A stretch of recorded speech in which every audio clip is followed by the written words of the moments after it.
and preach Allah's commands until he reached a land of abundance and sunshine, and he settled down in the land that today we call Palestine. The Prophet wanted to raise a righteous family as ordered by Allah, but sadly, he couldn't have any children with his wife Sarah. So Sarah, who like Ibrahim really wanted a child, insisted he marries her maid too, who was also righteous and kind.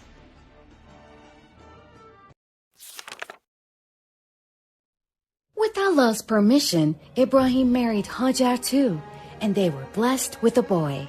They named this baby Ismail, and he was their pride and joy. The coming of this baby added so much to their lives. Their quiet house was now filled with baby Ismail's coos and cries.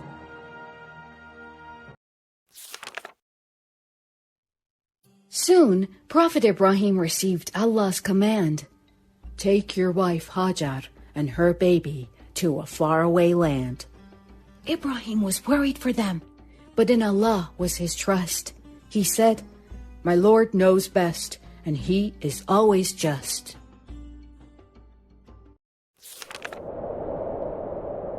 So off they went, the father, the mother, and their child. They left for the desert, the lands that were so very dry. Kaaba, the house of Allah built by Prophet Adam, was their final destination. When they arrived there, Ibrahim left Hajar and Ismail without a moment's hesitation. Why should he worry when he has followed Allah's command? There must be some wisdom that he has sent them to this land.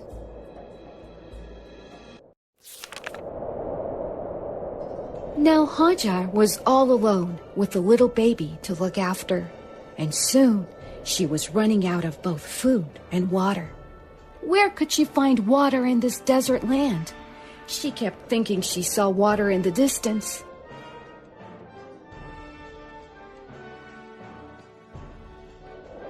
But it was just sand. Hajar kept running between two mountains, Safa and Marwa, looking for water desperately.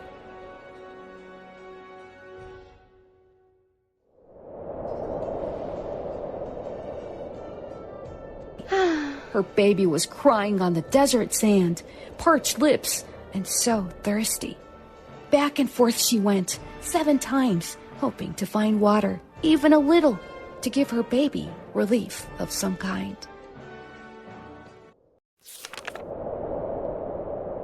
When she went back, she fell down in shock, for this is what she found. From where her baby Ismail had been kicking his feet, fresh water was gushing from the ground.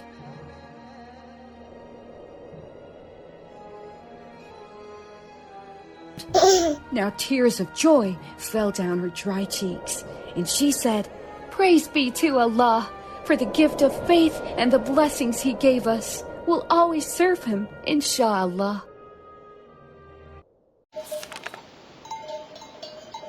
By the time Prophet Ibrahim came to visit Hajar and their son, his family was no longer alone, and the land was no longer dry.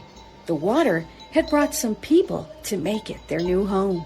So Ibrahim thanked Allah. Praise my Lord, who gave me commands and helped me follow them with action. All thanks be to Allah, and may He continue to guide us to work hard for His satisfaction.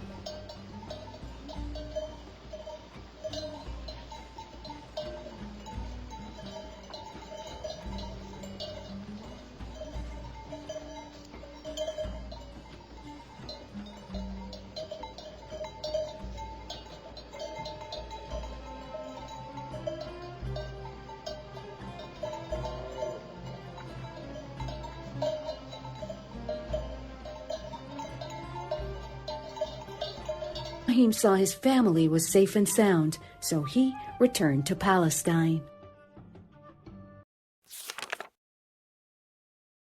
One day, some guests knocked at Ibrahim's door, which made this prophet glad, for he knew guests are blessings and loved offering them what he had. But when Ibrahim saw these guests didn't touch the food, he was confused. They told him they were not people, but angels with good news. And when Ibrahim and Sarah heard the news, their joy was immense. For Allah was blessing them with a baby boy named Ishaq as a reward for their patience.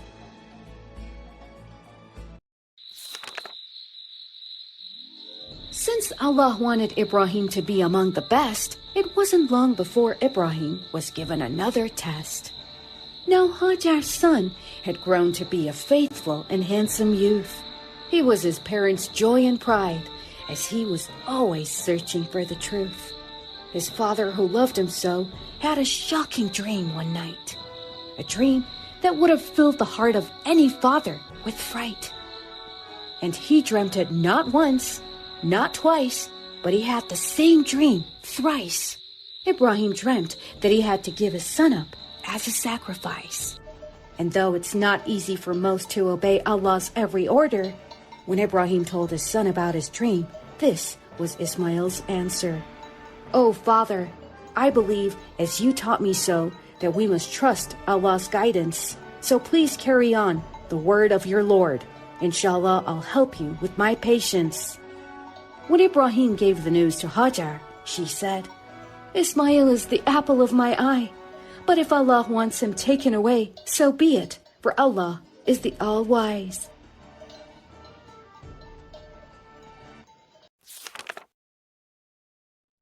So Ibrahim and Ismail went hand in hand to carry on their mission. But Shaitan went along with them to whisper temptation. He said to Ibrahim, "Have you gone mad? For this idea is wild. Why would a merciful God ask you to sacrifice your child?" But Ibrahim paid no attention to Shaitan, for he was a faithful man. He knew the very best thing to do was to go along with Allah's plan. So Ibrahim said Bismillah, and at Shaitan he threw rocks.